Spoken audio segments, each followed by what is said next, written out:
I'm back, you whores. Credit whores, that is. I hope everyone is doing well like an archaic sink. My prayers go out for anybody whose family was affected by COVID-19 or really the politics or anything that happened during 2020. It's been about a year since I made my last video, and let me tell you, it's been quite a shit year, hasn't it? I'm sure a lot of you are asking where I've been, and if not, you're probably celebrating. Rob's weird ass stopped making videos. Yes. Probably baked a whole cake. But in the words of the great Nicki Minaj, you can't get rid of me, bitch. Did I lie? Did I fucking lie? Did I lie? Did I lie? Did I fucking lie? But yeah, but for those who's wondering where I've been this past year, unfortunately, the answer is not on Kanye's presidential campaign. Okay, let me get to the point of this video. And unfortunately, it's not cedar. If anything, it will probably be the wood used on Son of Beast. Where did I go? The answer to this question is nowhere. And that's the problem. I haven't been making videos because honestly, I just haven't been feeling like making videos. I've been feeling uninspired like that gargoyle that fell off the steeple of a cathedral. I've been feeling unappreciated, like when you go on Edmunds and see how much your car is actually worth. I've been feeling irritable, as if I had to poo. Wait, actually. Not about everything in life, but particularly with Rob's rides. Well, basically everything in life. This year has been ass. But I've been feeling like Rob's rides was just like existing rather than being alive, as if like Dr. Frankenstein just had a stroke or something when he was pulling down the lever. Therefore, I've been sitting strapped with a cork lodged in my neck as if I was about to attend the nearest eagle. And it's been marginally better for Rob's rides on Instagram, but still, like what my mom used to say, keep me from picking up things at the grocery store. So let's dive deep into this like Yukon Striker to get into the root of this. Like Barks. Let's go back to the end of January of 2020.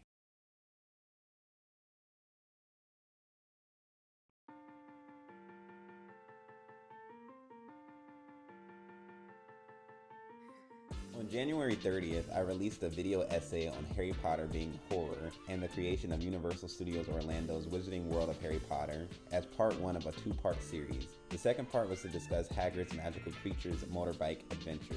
Some of you saw this video, none of you saw the review of Hagrid's because I didn't make it, and I privated the first part. At that point, I took an indefinite break from Rob's Rides on YouTube, but continued making memes and sparse blog posts on Instagram at Rob's Rides channel. In March, I got my Diamond Elite Pass, had some issues with the dining plan, had a nice fun-filled day at Six Flags Over Georgia. Then Georgia tapped Six Flags on the shoulder and said, I'm gonna have to ask you to clock out and go home. So the coaster enthusiast community collectively suffered, not knowing what to do with our lives. I'm talking to my friends. Mama, quit bothering me. How much more of this can I take? Then a few months later, I returned. Gotham City section was closed off. Mindbender's second loop was missing, making it the double loop coaster it actually is. And employees were wiping down seats all en masse looking like the ninjas from Mortal Kombat. In this socially distanced world, eventually Gotham City reopened with the wrong fonts. I went to Alabama Splash Adventure and rode Rampage. I visited Dollywood and experienced a clothed lightning rod, and voyaged my way to Santa Claus, Indiana for Holiday World's Hollywood Nights, where I realized Santa's workers aren't elves, they're just minimum wage teenagers. I visited Kings Island and rode Leviathan. Just kidding. I just went there to ride Millennium Force. That was it for the most part. I started grad school in the DMV and moved even though classes are remote. And now I live in a Mexican hood. And unfortunately, I'm not talking about the Southwest section in Six Flags Great America. But no, I'm in North Virginia. Nova. And no, stating that I live in a Mexican hood is not racist. Now, saying that I keep thinking my neighbor across the hall is Elto Orion is pretty racist. So now my home park is Six Flags America. Where are we? Six Flags America.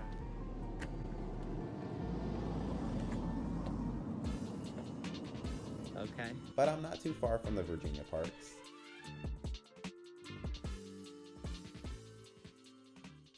So this all was just to keep y'all abreast, like shoulder harnesses, to what's been going on with me. You should all follow me, Rob's Rides channel on Instagram, because I'm a little more active on that. And I can directly contact with you easier via DM. So yeah, I should probably talk about why I stopped making YouTube videos though. To do this, we'll have to go back to 2016 when I started.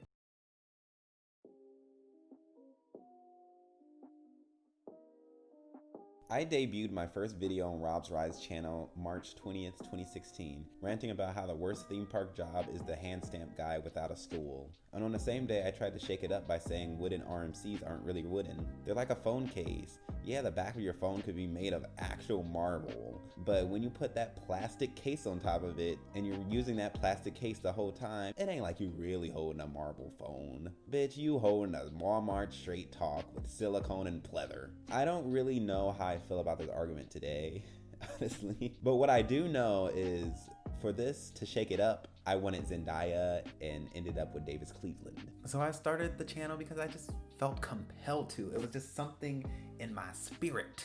Watch the heavens open. Hey, yeah. And something was telling me to just go, keep it pushing, and release. And I'm not just talking about the constant Taco Bell that I was eating at that time. Here's some reasons why I felt the urge to start Rob's Rides. I wanted to be a more mainstream YouTuber form of a coaster enthusiast YouTuber. I wasn't just a roller coaster fan. At the time, I was just a fan of YouTube in general, and I still am. At the time, I was really into Kingsley, Superwoman, Swoozy, and Joe Santagato / Santagato TV, among others, all of which were notably more pop cultural than what coaster and theme park influencers were doing at the time. I wanted to be that kind of person for the community, as there's so many different types of YouTubers. The coaster YouTubers at the time were vloggers, such as Coaster Bob 62, Cyclone Steve, In the Loop, Coaster Crew, etc. There were coaster POV curators like Theme Park Review, Sharp Productions, Coaster Force, and most notably, there is one who was quite different. That would be none other than Coaster Studios. At this time, he primarily did stats and reviews, and my favorite were versus or battles. Versus before Swiss Beats and Timbaland. And obviously, a bunch of people began to bite off his style. So I got my dentures out, chomp chomp. But nah, I knew I was not gonna be one of them, but he definitely was a heavy influence. I wanted to do like a casual vlog commentary style, which wasn't really happening at the time. There are some random ones like an enthusiast face review or a Q&A video, but not many that were consistent. Around the time I started, and shortly after, there were two that I watched that had similar approaches. One was Ohio Valley Coasters, even though they were more vlog based, but they were definitely more lax. They had a way to make young people feel comfortable and invited. Okay, let me not. Like, we'll get into this later, and it's actually a mind fuck, because I'm actually cool. There was also Coaster Corner, which I actually interviewed in a video, but the quality just wasn't quite there. Coaster Studios had started some of the coaster parodies. There were interview segments, and he had just begun doing skits at the time. But that was the point where I said, yeah, I'm doing it. Another reason I wanted to start Rob's Rides was because I'm black. I'm colored, okay? And I'm not just skin folk, I'm kinfolk too. Like, I grew up in the hood in urban Cincinnati, the streets. Well, maybe the hood adjacent, but poor and Negro nevertheless. Though I may come off sometimes like a York peppermint patty, best believe at my core, I'm a Tootsie, because that's all I could afford. I'm also skinny and annoying, but you'll take me anyway because, well, better something than nothing. Or maybe I'm a Kit Kat because I have layers and I'm a snack. Coaster enthusiasm isn't exactly a black subculture. So not only was I weird for loving roller coasters and studying them, but I was robbed because they're like, how the hell you got money to keep going to Kings Island? It's not my fault my daddy buys season passes before he buys new containers, cable, internet, or a plumber. So yeah, I'm black as hell, like Netflix is becoming. There'll be times I'm sitting there at a coaster meetup and just in the middle of the line, I'm just like, you know what, that's it.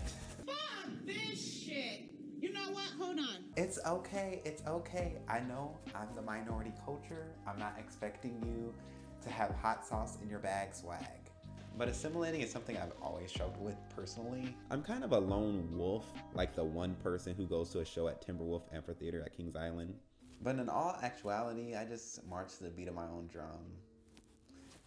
And I got trap drums. I don't know what kind of country snares things y'all got going on. God, y'all gonna hate me after this. Wait, stay tuned. Don't cancel me yet.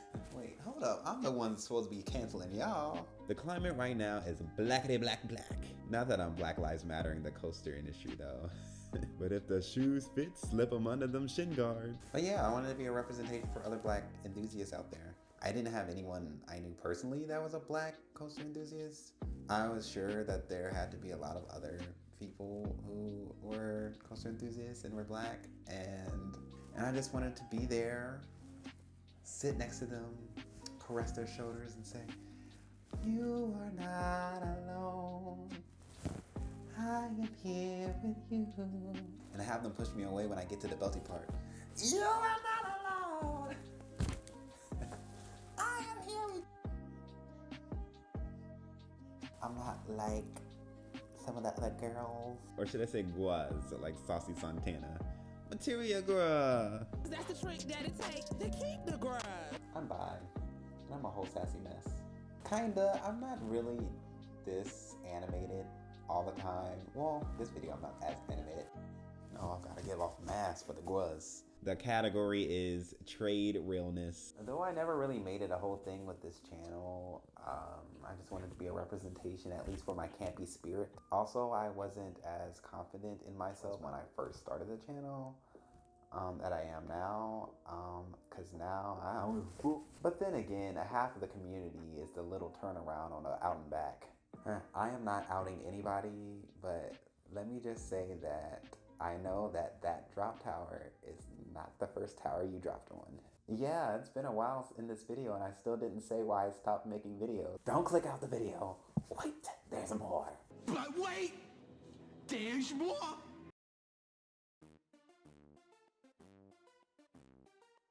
How am I going to explain this without sounding entitled?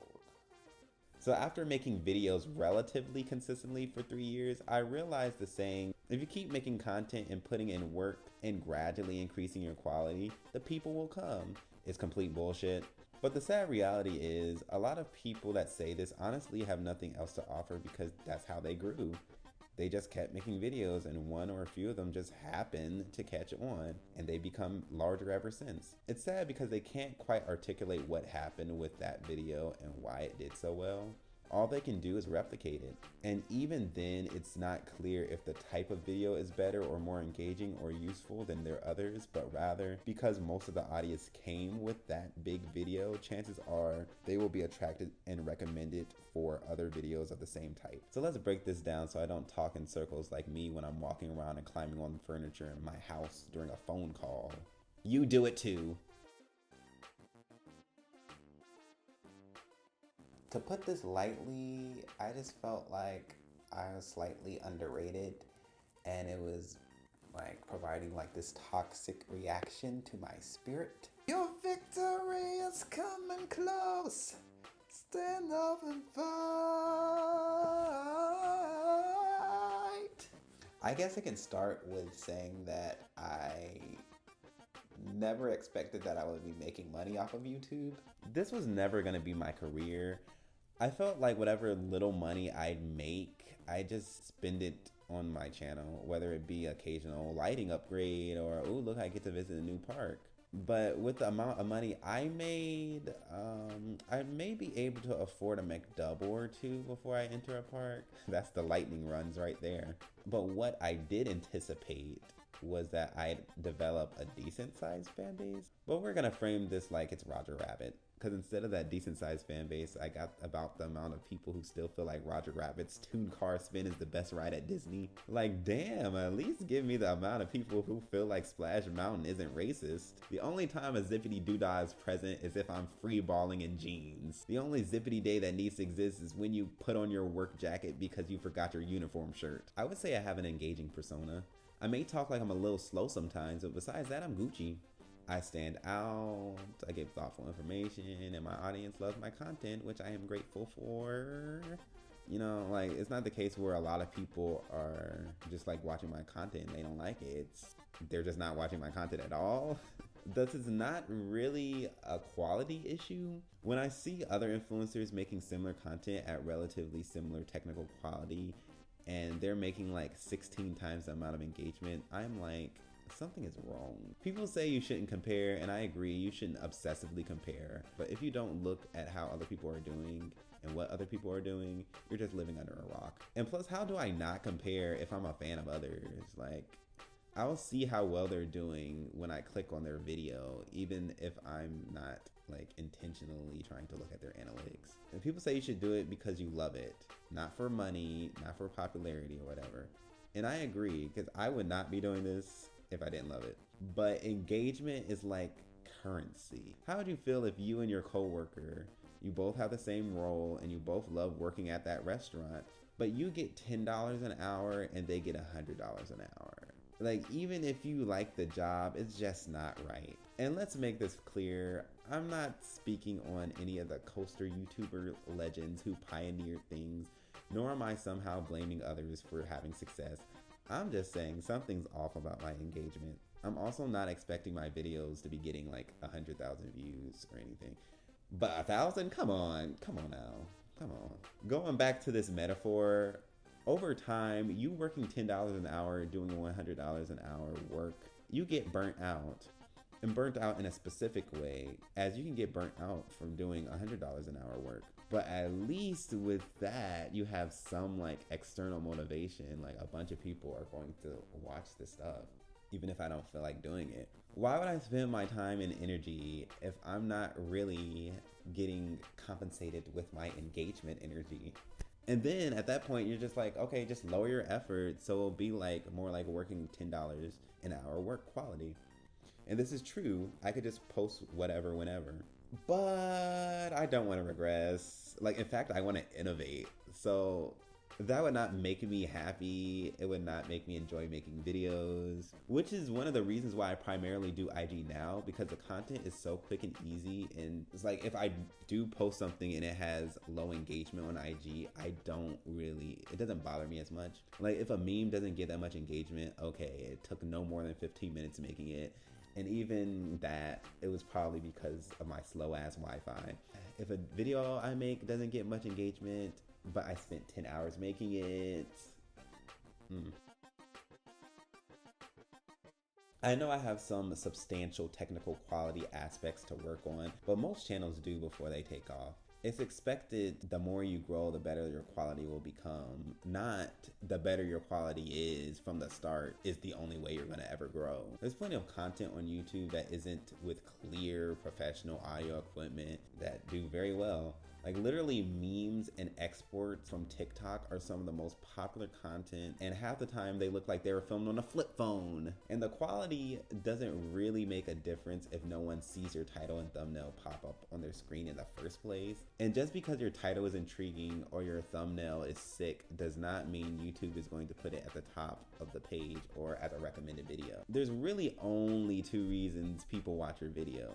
YouTube put it in their face, or some other person put it in your face via sharing it or shouting it out. Well, at least if you're not including like paid promotions, which at this point it ain't never that serious. There's also collaborations, which is like a more nuanced and effective way to go about shouting people out. Like, we're shouting each other out by making content together. I must say I haven't collaborated as much as I could. There are plenty of channels that grew without actively collaborating, so it's not a requirement, but it definitely does help. If you're a content creator and you want to collab, hit me up. If there are content creators that you want me to collab with, let me know as well.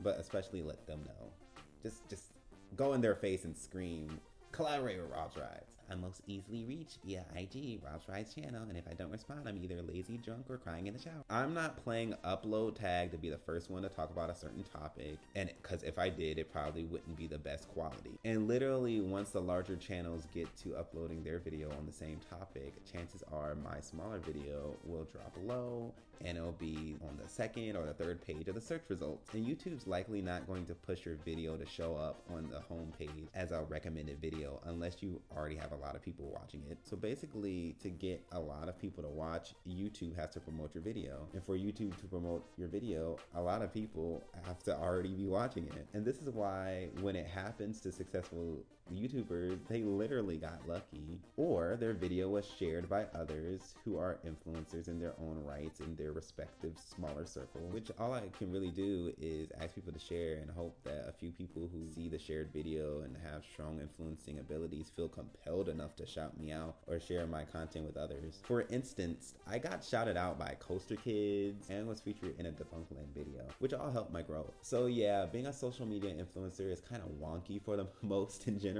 and you can't even go to him online to save some time.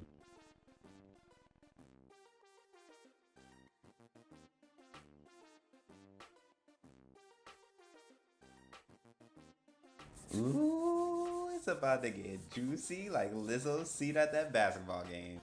The coaster enthusiast space is a strange space. We are some strange people. A lot of us were not the popular people in school. We were excluded in other spaces and had interest in alternative things than most. And once we found a community that fits us, we finally feel accepted and in the in crowd. Well, I should say y'all, I really only have, I don't know, cultural indifferences sometimes. Sometimes ethnically, sometimes personality-y, sometimes other interesty. Oh, way too sexy for this community.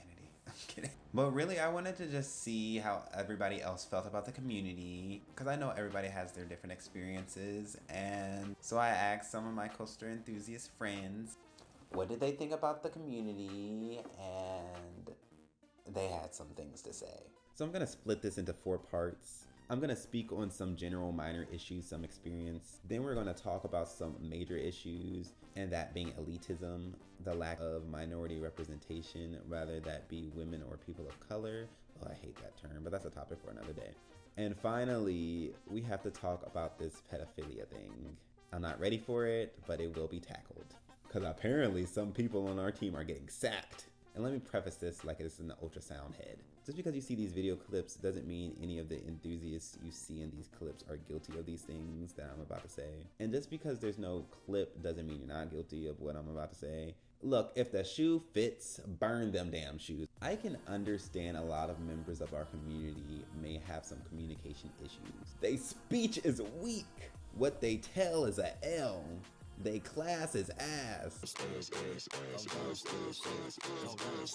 But let's not be creeps or stalkers, okay? If you see an influencer at your home park, that doesn't necessarily mean that they are expecting to hang with you. That seems like a conversation you should have had beforehand, or at least ask them before you meet them during a bathroom break, and as they urine, you decide you're in. Which goes to the next point. We need to be careful about feeling some type of way for individuals who don't want to hang. It's a slippery slope. I agree that people shouldn't be rude or completely dismissive about hanging, but they should also be able to pick and choose who their friends are and who they want to meet up with. Also, on the other end, like, be cognizant of your luxury of having the opportunity to go to parks and groups, and not everyone has friends around that they can be an enthusiast with.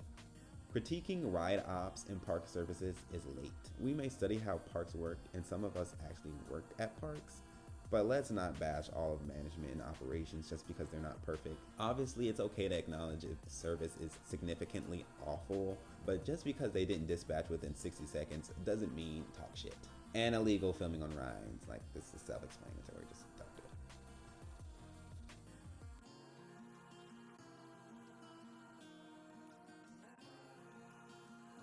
I've been to just about every amusement park in the United States, whereas you haven't been to rated 5 screens of envy. Oh, Christmas tree. Oh, Christmas tree. Why can't mine look like the Coaster Kids? Yeah.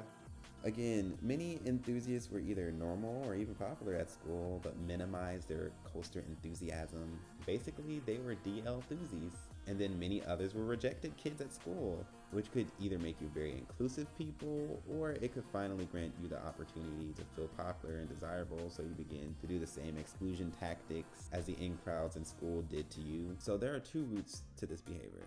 There's exclusive grouping, which causes groupthink, And then there's individual experiences, which causes a superiority complex if you deem having more experiences or more unique or eventful experiences as a metric of your worth as an enthusiast. Cliquish behavior ain't cute. I think it's fine to have friends that you are closer to, but having groups too tight makes it a bit challenging for new enthusiasts to feel included and meet people that they can hang with. And when you have exclusive groups, herd mentality about opinions popular amongst the group or opinions from notable group leaders may emerge. People are talked about via group chat because they went against individuals who didn't agree. I felt like I was a little attacked at a minor scale for a joke troll video, 32 questions on why Kings Island sucks, which is still my most watched video, and the reception doesn't particularly make a new viewer want to watch more of my content. And then there's this, like, I'm more of an enthusiast, or I'm a better enthusiast because I have more experiences. That weird mentality. Tough guy energy because you have a lot of credits has to go. Honey, half of those credits are kid coasters and you have to cross your legs to fit in them. And this runs off of how much time, money, and access you have to ride these attractions. You shouldn't shame someone because they ain't got it like that. And this also goes for paraphernalia and collectibles. In fact, we should work on developing programs and events to get more enthusiasts to parks and experiences by fundraising and sponsoring, and rather than trophying your wealth and access. Like, if you got it like that, help someone with your Bring a Friend special. Pay for someone's fast lane. Use your pass for discounts on their food and merch. Something, damn. So this all amounts to not accepting other influencers or enthusiasts because you feel like you're better than them. Let's just keep this a happy community. So what we not gonna do no more is expecting royalty treatment at events or meetup. Gatekeeping when it comes to interacting with newcomers. Devaluing enthusiasts who don't or haven't done as much research as you. Think you know everything. No one likes to know it all. You got your face so deep in your own cakes and it ain't even your wedding. We not gonna treat our opinions as facts, and we not gonna keep trashing people's POV footage, video content quality, or the equipment they have. Some people don't do these things for other enthusiasts, but they do it as far as the parks and attractions. Underappreciating coasters and feeling too good to ride a certain coaster is dead. I can understand if a ride truly makes you feel bad, don't ride it, but not in shaming others for riding and liking it. We should be like the ultimate coaster fans, like not these, you know, bougie critics. And then the same attitude sometimes goes for other park goers. The Gips! Teasing the GP in a devaluing sense is unnecessary. We are enthusiasts, but most of us aren't actually a part of the industry. The industry looking back at us like, what y'all mean? Y'all GP too. This feeling of being better than others or even entitlement can get dangerous and sometimes even illegal at times. Feeling like you are above the different rules of different parks can lead to bad repercussions. So let's just please abide by rules, including filming on rides.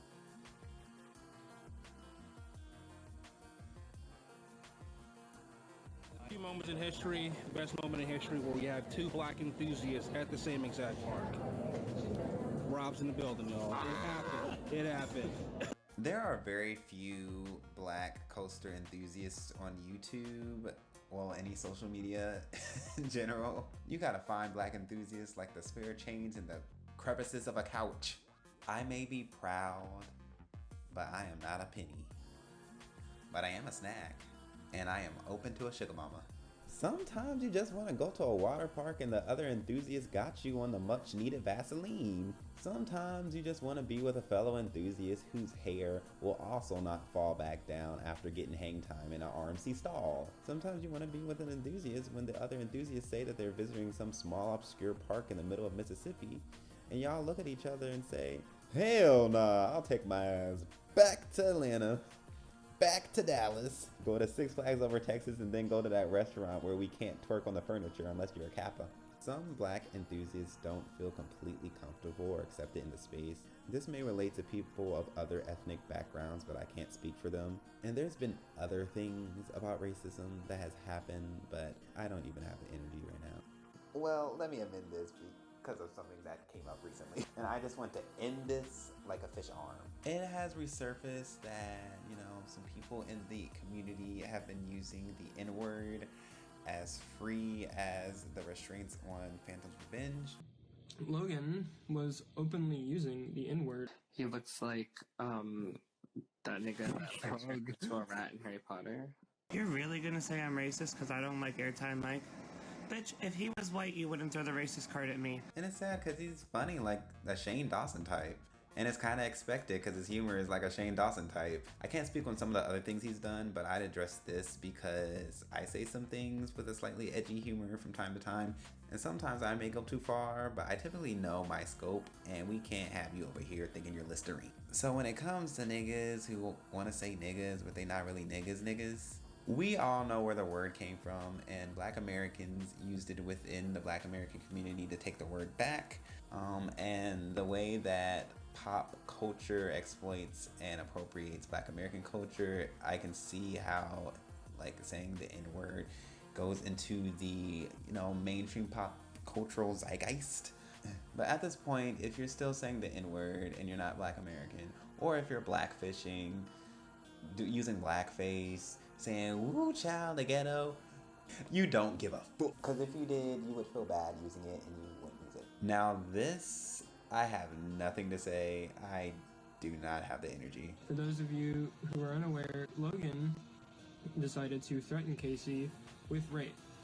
With Casey being a rape victim, she obviously took very large offense to this and was not okay with Logan saying that, which is totally justifiable because of the events that she has experienced in the past.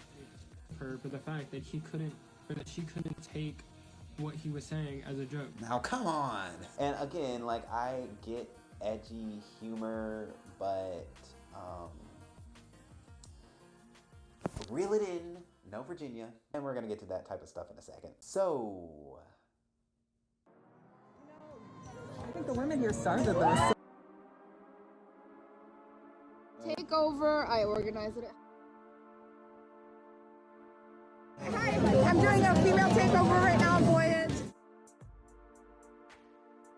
So yeah, there was this whole moment at Hollywood Nights where women enthusiasts filled up the train on Voyage. And at that moment, I realized, yeah, where the women at? Really? I'm excited about the all women takeover at 9. Yes, yes. Right there. There's some food in the top. There's some food in the top. Not one of these dudes be cyberbullying. Like, it's a sausage party.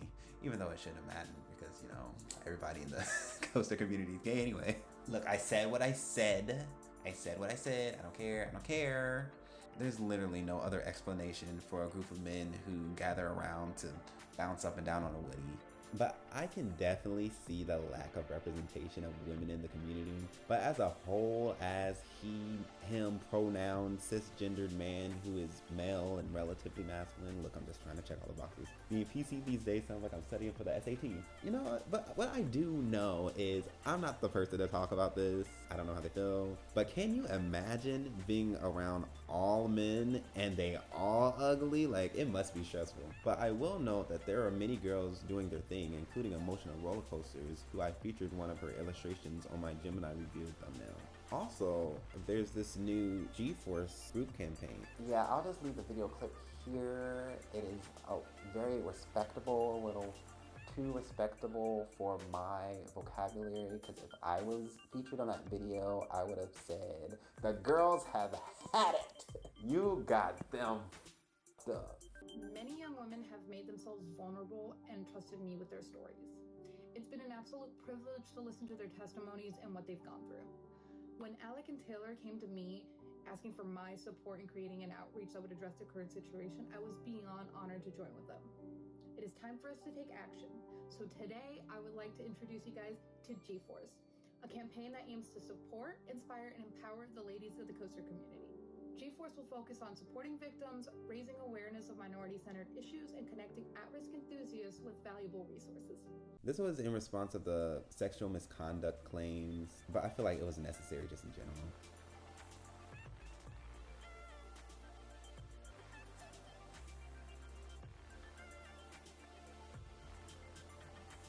My lovely thing keeps falling down. I don't know what this is trying to say. Well, if attempting to get that kitty credit wasn't suspect enough. This is not specifically an issue with the coaster community, so it's difficult to address this as such. What is specific is that the theme park slash coaster enthusiast hobby is quite child friendly.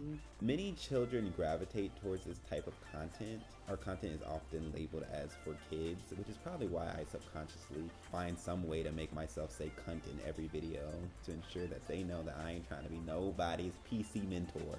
But yeah, we have a family friendly hobby, so makes this even more off.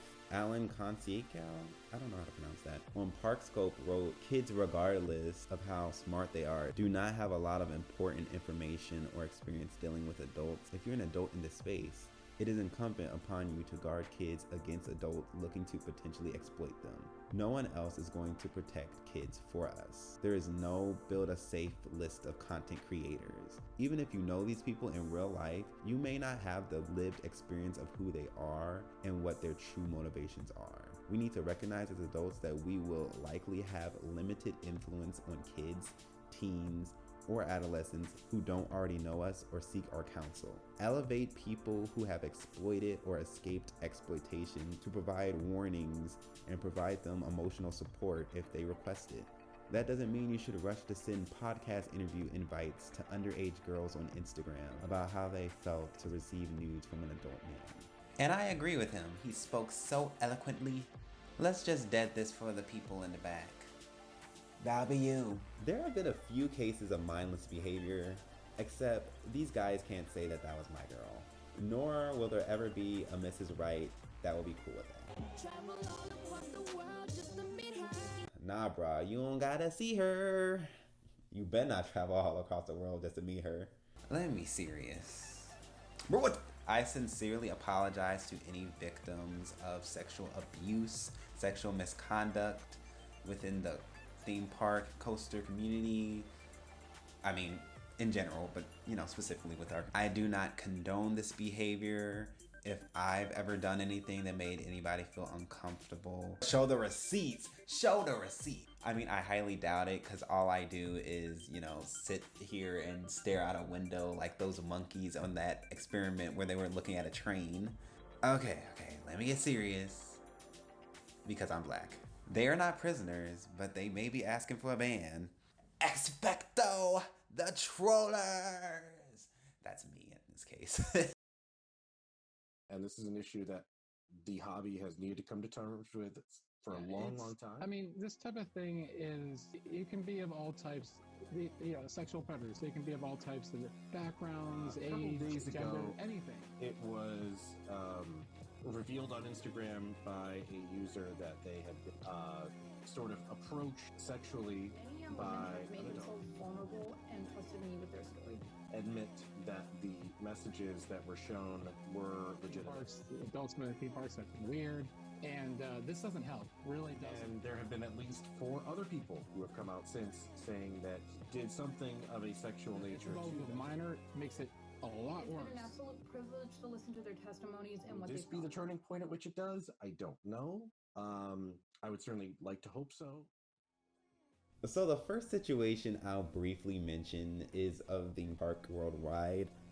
Oh god. So an enthusiast who was featured on Theme Park Worldwide named Harry Turnstiles Corden allegedly sent sexual messages to a 13-year-old girl. And then another young lady accused other Theme Park Worldwide features, Jake Gator and Chris Franklin, of sexual harassment. And people were beginning to ask what is going on, and they began being silenced via deleted comments and hidden replies on their live streams. Apparently Alex Crump, who's associated with Theme Park Worldwide, was like one of the people that were doing the moderations for the lives. And then some women came out and said, you one of them too? You be on that same stuff. Accusing him of making comments about their body and being generally a bit stalkerish. Theme Park Worldwide began sending a message stating, "We have contacted our local authorities in response to the allegations brought to our attention. As advised, we will not be commenting further on this at any time." So that's where that went. The second sitch is the Coaster Network. If only it was the Cartoon Network. Then, knowing one is adult, they'd swim away. This one is going to be quick, not because the situation was less intense, but rather much of the information regarding this matter has been wiped from the internet, which I'm not gonna lie is quite impressive. But nevertheless, Dan from the Coaster Network allegedly solicited sexual conversation, asking for nudes of women within the coaster community, including minors. He also issued a whole apology, but then deleted it or privated it. The last thing is this OV, I don't see that you're underage thing. On IG, posted a text thread between Chad of Ohio Valley Coasters and a 16-year-old girl, where Chad apparently was suggesting sexual situations and sending nudes and dating app profile pics. So when I first heard of this, I did what any reasonable person would. I looked for the dick pic. What's done is done. But in general, he was just generally just trying to spit game, like when you're trying to get a Nintendo cartridge to work. Unfortunately, he didn't get slapped on the back, just like what you have to do to actually get those Nintendo cartridges to work. He was pulling a Lois guessing Meg's age. That whole interaction was just weird. Especially after the 4th time I read it. No, but it was quite interesting. And then, bruh. And it was at that point where I logged off of social media and I took a bath. Not only was she not here for it, but she was underage. And you guys are like public figures, so people often settle for, OMG, that's crazy, instead of the response they actually want to say, which is, I can't even get a work permit yet, bruh. If you don't go on, take your old horny ass somewhere. Though I am using humor to make the situation light, this is very unacceptable and I do not condone it. And honestly, I also don't support cancel culture because I feel like if we just, throw people away, we're not actually going to see them change. We're looking at people as just bad people instead of people that make mistakes. However, people do need to be held accountable for their actions.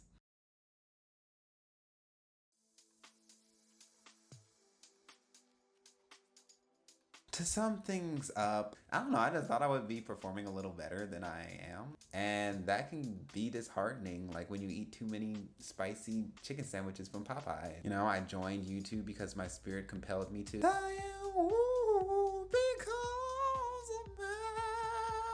I wanted to be like the mainstream YouTubers, but for the coaster community. The Kingsley of coasters. The Swoozy of woozies. The superwoman of thrill-seeking incels, who put humor and personability in a casual vlog commentary setup to juxtapose the overwhelming vloggers, POVs, voice-over stats, and reviewers at the time. Notably, the landscape shifted and being personable is actually in. Documentary and video essay styles are also in, and I've shifted my content in that direction to elevate my content, as those are the types of videos I'm personally drawn to nowadays. But I'm not just a coaster enthusiast who wanted to do this YouTube thing. I'm also Black, which is rare in the community. Thus, I felt a sense of responsibility as far as representation, and I wanted to provide a new sub-community so that we can embrace our diversity. I'm also queer, like 80% of this community is. Bitch, we are queens. Well, theme parks usually get the queens, and coaster enthusiasts are usually the trade. I want to keep increasing my quality. I don't want to get lazy in my videos. And so you get stuck in this like engagement versus effort dilemma cycle. I could improve my performance by promoting myself better. Though I do have a small cult following and I understand my audience to a decent extent never really took off. Though that part is out of my hand. I can work on doing collabs, particularly consistent ones, and participating in more meetups and events. But seriously, if you're an influencer, let me know if you want to collab. Let me know what other influencers you want me to collab with and stalk them. But not at the parks, And with that, let's as a community hold each other accountable like we're taking attendance before boarding a bus. If someone wants to stalk you, give them some corn. If someone wants to act superior, give them a lake. If someone... Stupid. Don't be afraid or ashamed to say, y'all, that's some white ass shit. Or, is that what guys are doing these days? If a dude is doing way too much trying to talk to some girl and she's like, nah bro, hold your brother accountable and shove some Mentos up your brother's bum to show him harassment. Woo! And my youths. If an adult says, hey, I want to see you naked, tell them, cool, but it would be even cooler if my parents joined us. And if your parents join in, just run to the police station. And if you're black, I don't know what to tell you.